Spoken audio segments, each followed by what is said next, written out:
Hello विद्यार्थी, आज अपनी क्लास है रीट बेंच के लिए है और जो 4 सभ्यता अपने यूट्यूब चैनल पर हो चुकी है, 5वीं सभ्यता है गणेश्वर सभ्यता। ठीक है, तो सबसे पहले गणेश्वर सभ्यता ये कहाँ पर है? तो नीम का थाना सीकर। तो गणेश्वर सभ्यता कहाँ पर है? ठीक है, तो नीम का थाना सीकर में। किस नदी के किनारे है? कौन सी नदी के किनारे है गणेश्वर सभ्यता? तो कांतिली नदी। कांतिली नदी का है, ये भी सीकर में ही है, उसे किनारे है गणेश्वर सभ्यता। उसके बाद है जो अपनी गणेश्वर सभ्यता है, इसकी खोज सबसे पहले खोज किसने की? रतन चंद्र अग्रवाल। किसने की? रतन चंद्र अग्रवाल ने की। यहाँ से आप रहस्य भी याद रख सकते हो कि रतन चंद्र अग्रवाल ने की थी। कब की? 1972 में। ठीक है, उसके बाद इसकी खोज की श्री विजय कुमार 1978 और 1970 में, 1980 में की थी। तो ये दोनों इंपॉर्टेंट है, आपको याद रखना है। ठीक है, हर बार एक बार या तो नदी से क्वेश्चन आता है या फिर खोजकर्ता से क्वेश्चन आता है।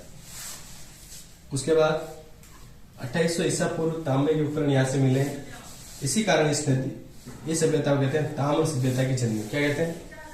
ताम्र सभ्यता की जननी कहा जाता है। सभ्यता की जननी क्या कहते हैं इसको? ताम्र सभ्यता। 2800 ईसा पूर्व तांबे के उपकरण मिले, इसी कारण इसको ताम्र सभ्यता की जननी कहा जाता है।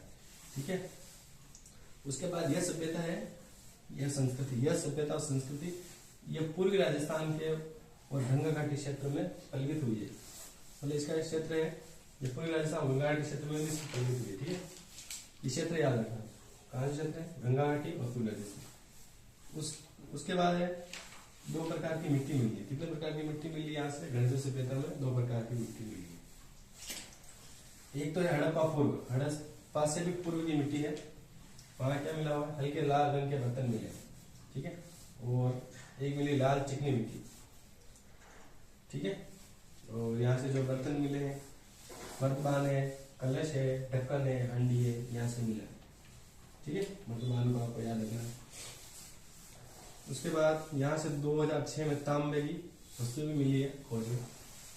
देखो यहाँ से एक सबसे इम्पोर्टेंट बात है, मछली पकड़ने का कांटा मिला है। क्या मिला है? मछली पकड़ने का कांटा यहाँ से मिला है। रीट में क्वेश्चन भी आया। ठीक है, उसके बाद यहाँ पत्थर के बांध। क्या है?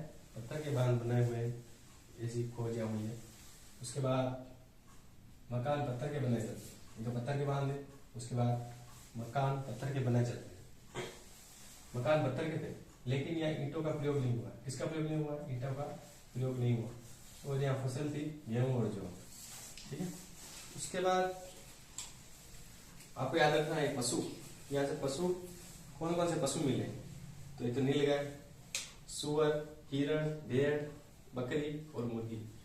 नीलगाय को आप जानते हो क्या है नीलगाय? ठीक है, अपनी मेवाड़ी भाषा में नीलगाय क्या बोलते हैं? कमेंट करना आपको। ठीक है, क्या बोलते हैं? उसके बाद यहाँ की सभ्यता के लोग कौन से थे? तो शाकाहारी और मांसाहारी दोनों थे। ठीक है, शाकाहारी और मांसाहारी दोनों थे। ठीक है, और अपनी गणेश्वर सभ्यता कंप्लीट हो गई है। और यहाँ पर एक वस्तु और है, दोहरी पेचदार सिरे वाली ताम्र यहाँ मिली वस्तु है। दोहरी पेचदार सिरे वाली ताम्र। ठीक है।